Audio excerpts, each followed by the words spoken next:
and the chair now recognizes the gentlelady from Virginia's 4th District for 5 minutes for questions. Thank you, Chairman Latta and Ranking Member Castor, for holding this very important hearing. In recent years, we've seen several pipeline incidents in Virginia that underscore the importance of the pipeline safety program. Communities across the Commonwealth have long raised concerns about the Mountain Valley Pipeline, from construction activities contaminating drinking water to the risk of corroded pipes failing. These fears were sustained when in 2024, a section of the pipeline failed during hydro testing, a process that uses pressurized water to check pipe integrity. And in the summer of 2023, a TC Energy natural gas pipeline in Shenandoah Valley exploded, likely due to cracking in the pipe. In each of these cases, PHMSA has had critical responsibilities conducting testing during construction, investigating pipeline failures, and imposing corrective action. As this committee takes on reauthorization of the pipeline safety program, we must ensure that PHMSA has the personnel and resources it needs to carry out its vital responsibilities and keep our communities safe. So I'm glad that Ranking Member Castor asked questions on that point. The Mountain Valley Pipeline cuts through the Jefferson National Forest and crosses hundreds of waterways and wetlands. And since the start of the project, there have been around 1,500 reported pollution incidents impacting rivers, streams, and drinking water supply. During construction and testing of the Mountain Valley Pipeline, we heard that farmers and landowners were seeking more communication and engagement from PHMSA around the risks to their land and water resources, which I think is just as important a safety concern that we should all be worried about. So, Mr. Caram, I appreciate the Pipeline Safety Trust's work to make pipeline safety information more readily available and accessible to the public.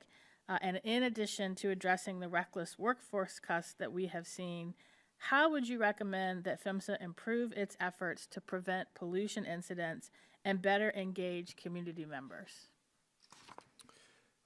Thank you for the question. I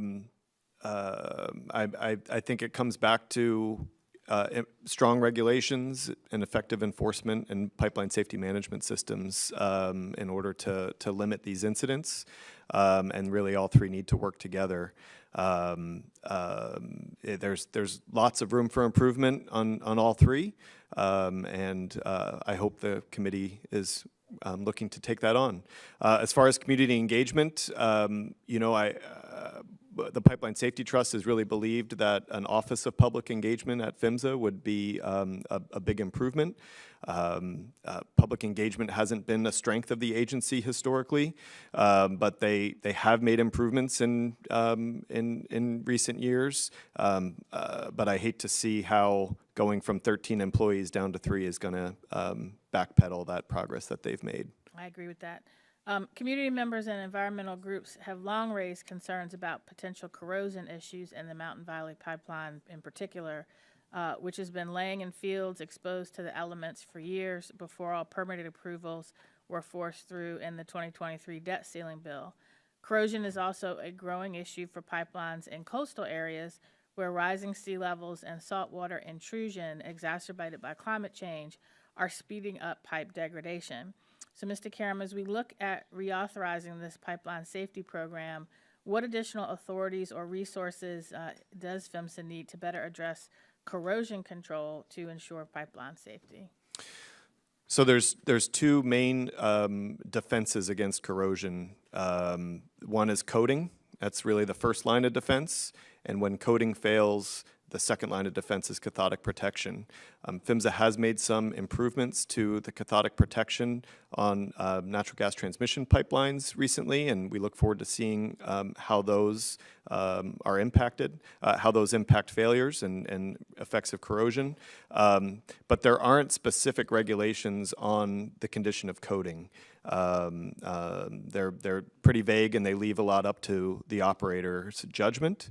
The consent order we saw with Mountain Valley Pipeline put some prescriptions on what tests coating needs to pass and things like that, and those would make a great addition to the regulations for all pipelines. Thank you. And I don't have time for you to answer my last question, but for the record, because we also need to worry about cybersecurity, and I would be curious to, Mr. Caram, to know if you think that PHMSA and DHS, CISA in particular, are still well-equipped to monitor and combat growing cyber threats to pipelines. And if you could submit that for the record, I'd appreciate it. Thank you. Thank you. The gentlelady's time has expired.